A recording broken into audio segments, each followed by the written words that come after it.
बिकाऊ है। जब चुनाव आएगा 500 रुपए 1000 रुपए में इनके वोट को खरीद लिया जाएगा। इनको आरक्षण देने की जरूरत नहीं है, इनको हिस्सा देने की जरूरत नहीं है। कभी अंग्रेजों से लड़े और लड़कर देश को आजाद कराया नहीं कराया। देश आजाद हो गया, संविधान बन गया, सबका हिस्सा लिखा गया संविधान में, लेकिन हम लोग को हिस्सा मिल रहा है? संविधान में सबकी हिस्सेदारी है, क्या हम लोग को हिस्सेदारी मिल रही है? मिलना चाहिए नहीं मिलना चाहिए? जो इस देश में प्रधानमंत्री और मुख्यमंत्री बन के बैठे हैं, उनकी जिम्मेदारी है कि नहीं है कि हम लोग का अगर हिस्सा लिखा हुआ है तो मिलना चाहिए नहीं मिलना चाहिए? तो साथियों, हिस्सा अगर नहीं मिल रहा है तो उसके लिए हम लोग को लड़ाई लड़ने की जरूरत है। हिस्से के लिए लड़ाई लड़ना पड़ेगा नहीं लड़ना पड़ेगा? तो माननीय मुकेश सहनी जी ने कहा कि अगर यह देश एक है और देश का प्रधानमंत्री एक है, देश का संविधान एक है, तो हमारे समाज के साथ भेदभाव क्यों नहीं हो रहा है? हो रहा नहीं हो रहा है? हमारे एक किसान भाई को बंगाल में 80 का आरक्षण मिल रहा है, लेकिन बिहार झारखंड में नहीं मिल रहा है। हमारे एक भाई को दिल्ली में 80 का आरक्षण मिल रहा है, लेकिन उत्तर प्रदेश में नहीं मिल रहा है। जब देश एक है, संविधान एक है, प्रधानमंत्री एक है, तो हमारे साथ भेदभाव क्यों हो रहा है? हो रहा नहीं हो रहा है? हम लोगों को पूरे देश में एक समान आरक्षण मिलना चाहिए नहीं मिलना चाहिए था? लेकिन क्या है, सरकार दे रही है, तो मोदी जी को सोचना चाहिए नहीं सोचना चाहिए?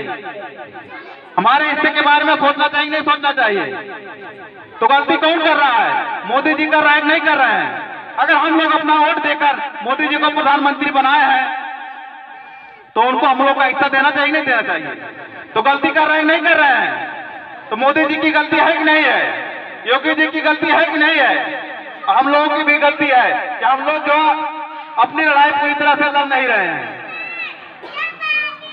आज आप लोग अगर इकट्ठा नहीं हो रहे हो, लेकिन उनको पता है कि निषाद समाज का वोट बिकाऊ है, का वोट बिकाऊ है। जब चुनाव आएगा 500 रुपए 1000 रुपए में इनके वोट को खरीद लिया जाएगा। इनको आरक्षण देने की जरूरत नहीं है, इनको हिस्सा देने की जरूरत नहीं है। सही नहीं सही है? लेकिन हम लोगों को बताना होगा, हम लोगों को योगी मोदी जी को दिखाना होगा कि हमारा वोट अब बिकाऊ नहीं रहेगा, टिकाऊ हो गया है। सही नहीं सही है? उनको बताना होगा कि हम लोग अब 500 1000 रुपए में बिकने वाले नहीं है। सही है नहीं सही है? तो सनाब अल्लाह माननीय मुकेश सहनी जी ने संकल्प ले लिया है कि जब तक हमारे समाज को हक अधिकार हिस्सा नहीं मिल जाता है, तब तक हम लोग संघर्ष करते रहेंगे। सही है नहीं सही है? तो हम लोगों को तय करना है। अगर माननीय मुकेश सहनी जी संकल्प ले लिया है तो संकल्प लेने की बारी हम लोग की है कि नहीं है? अगर एक हमारा बेटा, हमारा भाई हम लोग के लिए लड़ाई लड़ रहा है तो हम लोग का फर्ज बनता है उसका साथ देख नहीं दे। बनता है नहीं बनता है? तो कितने लोग अपने बेटे का साथ देने के तैयार हो? एक बार ले जय निषाद।